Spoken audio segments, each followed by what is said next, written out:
Well guys, y'all ready to get the shop work started? Well, I might come out my sleeves today. It is unseasonably warm.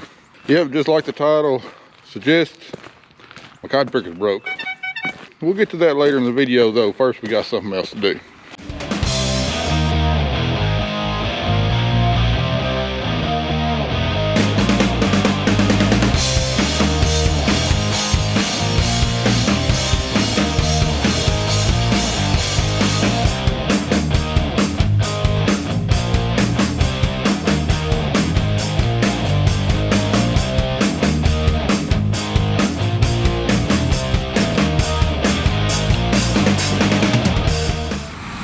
Look at all these John Deere goodies.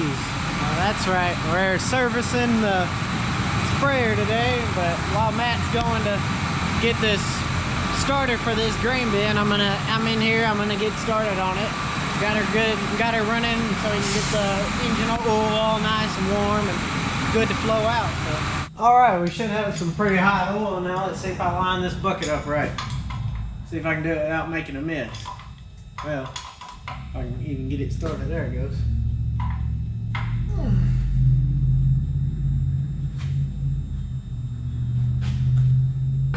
$5 from somebody if I don't get any oil on me. Ooh, baby. Got it on me. Well, we got the majority of it in the bucket. Oh, I love oil. Gotta get some oil dry before Matt gets here, huh? Don't want to stain the new concrete. Already. Go get this new part, new filter while we're waiting. Now, I'm really not sure if you're supposed to, common sense says you should. If you should wet this before putting it back in there, like a regular filter, but I don't know. Maybe Matt will be here in just a second so I don't screw it up. But. All right, first thing got to do to get this beast ready to go. Going to be applying nitrogen to our wheat here probably next week, so got to get it serviced. Don't have anything broken to fix on it. We just got it ceramic coated. Man, it's going to hurt my feelings to carry this thing to the field and get it dirty. But it should clean up easy. But no, everything's still in fine mechanical condition. Just got to change all the fluids and the filters in and it should be ready to go. Andy's already gotten started, got the oil drained in it, and Zach's always been the one to service this thing since we got it, so it's going to be a new experience for me and Andy both. Going to both learn as we go. So you've already put the new filter in there? New filter's in, it's all ready. I think we just need to pour some more oil in there and then go to the next filter, I think. All right. New filter, hydraulic. Yeah. Let me show you where we keep the oil at. All right, here's the first of the 8 gallons we're gonna need. Oh. Sweet. All right, that was 2.5. Let's make 3.75. Right at 5. Yep, that'll make 5 gallons. 6 1/4. 7.5, then we'll check it after that. Some of those jugs might have been overfilled a little. We're right above. We may have just a little much, but once it turns on the first time, it's probably right on the money. Well, it's almost impossible when you got clear oil. Yep, we definitely don't need to put any more in there.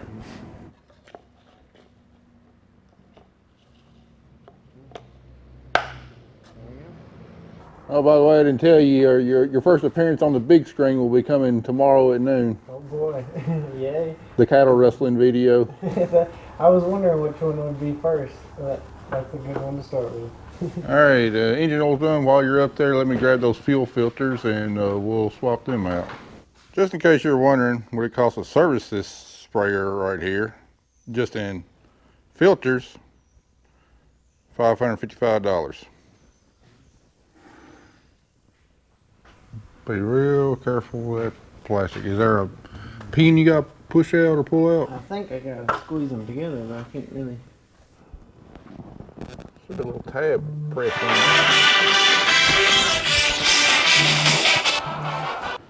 Oh yeah. Hello? Hi, may I Matt Griggs. This is him. My name is Brenda, and I'm calling from Farm Journal. And our records indicate you are currently receiving the Farm Journal and Top Producer magazines. Yeah, there's that tab right there. You're supposed to press in on that. Can't hardly get your finger on it though. All right, flush that bowl out with a little bit of diesel fuel. I'll go get a filter wrench, take this filter off. All right, you ready for the really fun job? All right, we got a big filter here, small filter here, and another small filter here. I'm gonna have to take this cover off to get to this other small filter.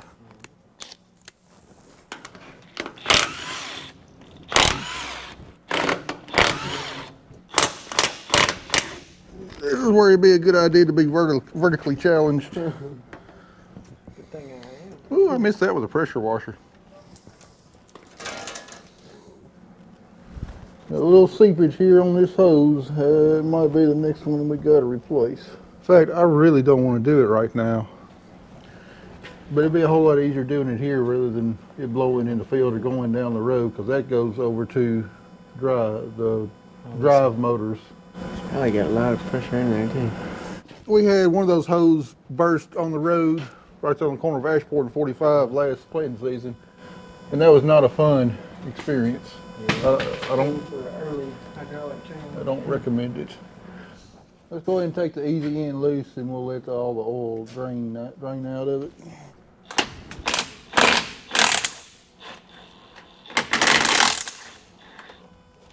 Put that swivel in between the long and short extension there. Probably have to go in over the top of that other hose. No, probably over top of here.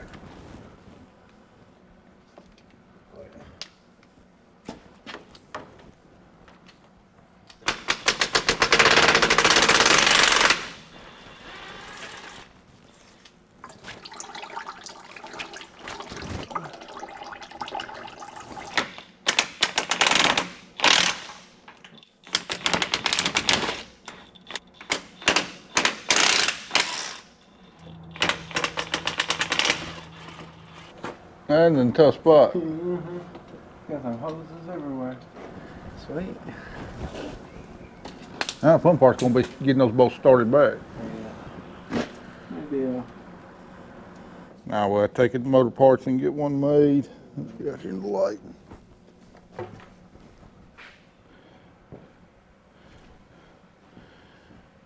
Yeah, I don't see any obvious bad spots, but I think it's seeping out of the fitting.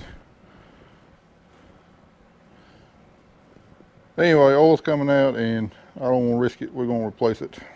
Like I said, a lot easier here than on the road in the middle of July when it's 100 degrees out and people are honking at you.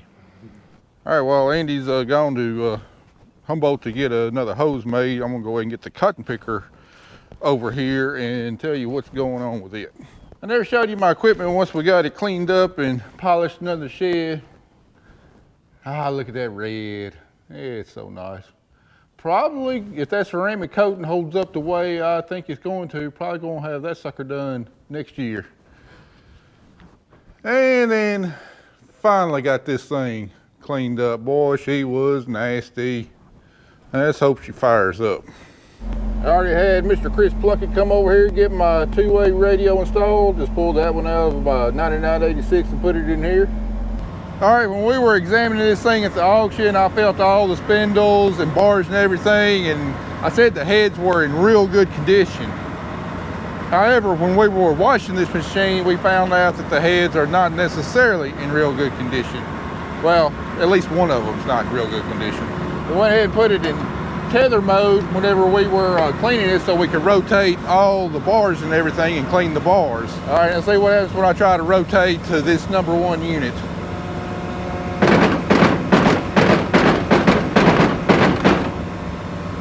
Yeah, doesn't sound good.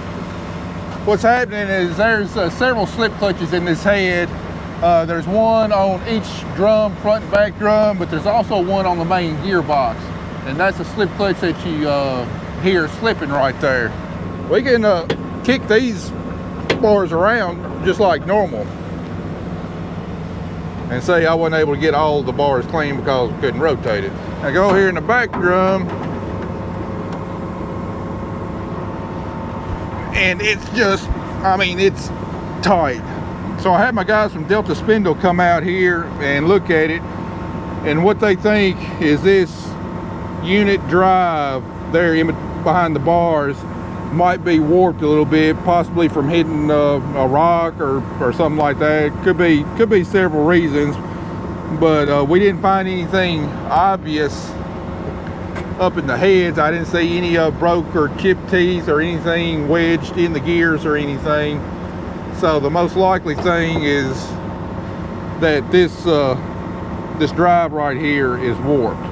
So to get that out, all the bars got to come out, and they're going to be here in a little while, and they're going to take this complete unit off the picker and carry it back to their shop in Arkansas, strip the complete unit down to try and figure out what's wrong and then fix it. And then while it's there, they're going to inspect everything else, the bars, the top end of the gear case, and everything else, to let me know what kind of condition the rest of it's in. I think everything's fine with the bars and spindles and everything going across. You know, I checked those pretty good, but they're going to get their micrometer and measure the tolerances and all that, and you know, whatever shape this head's in, the other 5 are likely going to be in the same thing. So I don't really anticipate having to do much more other than it's a unit drive is a warp, fixing that. Something else they're going to do is going to take all the doffers out of this machine. They're going to take them back with them. They're going to grind them to where they got a real nice sharp edge on that. They could probably make it through the year without being ground, but I thought the same thing about my picker last year, and there at the very end, as spindle started wrapping up because the edges of the doffer lugs had gotten rounded off and wasn't doing a good job doffing. Now these still look fairly sharp. You got a fairly square edge, but there is a little bit of rounding starting right there. So just gonna go ahead and start off with them, you know, like almost new, get them ground down, and that way I know they'll be good to go. So unless you go way back in videos from, I think, like early 2020, you haven't seen one of these picker heads removed. It's actually not a hard process. This picker unit right here hangs off of this rail, and it sets on this rail right here on rollers. So I mean, really, literally it's just hanging there. So all you gotta do is take electrical connections loose, take suction hose off, disconnect the drive shaft, knock this pin out right here, and set it down on the ground and back away from it. It's actually real easy. You know, I said when I bought this machine, you know, I bought it so cheap that I wasn't necessarily that worried about hitting stuff, because I got it cheap enough. I had a whole lot of wiggle room in my budget to be able to fix some stuff like this. Now, I don't think that's going to be a terribly expensive repair. You know, probably going to be a few $1,000s, but in the grand scheme of things, not terribly expensive. And I'll show you one other thing we found out when we were cleaning it up, and this just started happening because it was not like this at the auction. These got the original rear tires on it, and someone on Southern Farming told me that they really weren't made heavy enough, and sure enough, I don't know if you can see it, we got a bulge, starting to bulge right there. See more of it right here. See that bulge coming out. It's not doing it on the other side yet, but if this side's doing it, the other side's probably not going to be far behind, so we got to have 2 new rear tires. And I promise you, it wasn't like that at the auction. It must have happened on that long, you know, 3-hour drive from Dyersburg.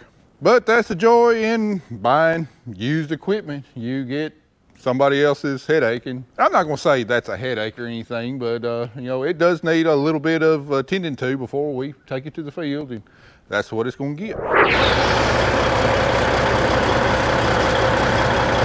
All right, Delta Spindle snuck in on me while I was up at the house eating lunch, and they've already got the head dropped off of here. Like I said, pretty simple. You know, drop it from where it hangs and then rests. That's what it should look like. So I'm guessing Tanner kind of told you what was wrong with the unit, Yeah, or what he thought it might be. He said the rear drum was locking up and couldn't get it to spin, but the front drum would. Yeah, the slip clutch there in the gearbox is slipping. So Yeah. what do you think that might be? We'll tear it down, we'll get it to the shop, we'll take the gearbox off, inspect the gearbox real good. If we don't see anything in the gearbox, we'll just make sure the oil's real good, cleaned out, put fresh oil in it. We'll go in the rear drum, We'll pull the rear slip clutch out first, check it, inspect it. If it looks good, put it back in, and then we'll just go to searching for what the problem could be down internally into the bars or into the top drum of the gears that meet up to the slip clutch. Yeah, Tanner said he thought the drum drive, the middle part might be warped or something. The drum drive could be bent if that's usually lead. If it's, you run into something, hit the ground hard, or you hit something in the field that comes through the machine, it could be in the rear drums. Usually not on a bent drum drive on the rear from hitting something, because if you bend the rear one, you're more likely you really tore the front one up. You really tore the front one up, and the front drum's still spinning, and that kind of leads to that issue of just got to be in clutches somewhere to me. Okay. All right. While it's over there, you think you'll be able to inspect all the bars, all the tolerances, everything, kind of let me know what kind of shape they're in? When we pull it in the shop, what we'll do is we'll put it on the tear down. We'll tear all the doors off the side, pressure doors on the side, tear the moisture columns off. It'll go out back. We'll put it on the wash rack, wash it all up, bring it up to the front, and all the mechanics will get in around and inspect it, see what could be wrong with it. Kind of call you and say if we see anything to naked eye, that we see that should be replaced before you go back to picking cotton.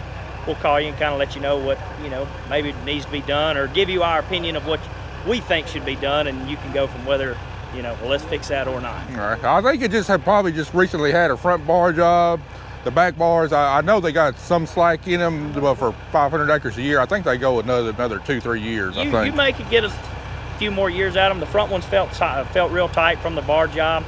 Grease them up, they're going to tighten up. The rears had a little bit of slack in them, but put a few good spindles in them and grease them up, they should get you by just a little bit longer. Got you. And you think you can pull the doffers out of the rest of them, take them back and grind them for me? Pull it up in your shop right now. We're going to snatch 5 units here. We'll snatch the front and rear doffers out, and we'll take them back, look at them. If they just need grinding, we'll grind them. If they need new bearings, we'll put new bearings on them, and when we bring them back, we'll put them in, and we'll bring our measuring tool, make sure they're straight and aligned and ready to go to the field. All right. Hey, we got a little bit more excitement going on. I was finally able to start getting some chicken litter hauled in. Really excited, cause tell you what, that stuff has gotten hard to get. But in return, when they have some, we gotta get in the field, whether it's dry or not. We got rain last night. I tried to pick a good grassy spot for him to dump in, but he spun out.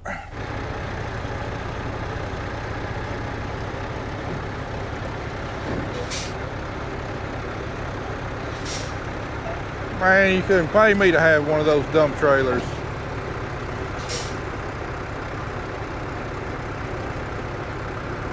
I know they're a lot cheaper than the bell trailers, but I turned one over in a heartbeat.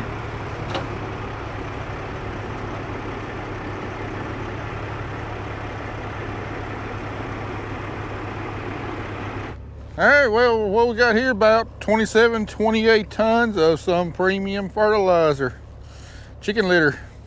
Each ton of fertilizer's got around an average analysis usually of 45 units of N, 45 units of P, 45 units of K. We have it tested, and I mean, it'll differ, but that's kind of what I figure the general analysis is. Generally, it tests a little bit higher than that, but we're applying this chicken litter at a rate of 1.5 tons per acre. So we got about 1,000 acres that we plan to put it on. So we're gonna need about 1,500 tons of this stuff, if I can get it. Here's a quick look at my cover crops. Boy, these things have really recovered from that hard Christmas freeze that we had. It definitely wiped out all the radishes, but everything else is still out here.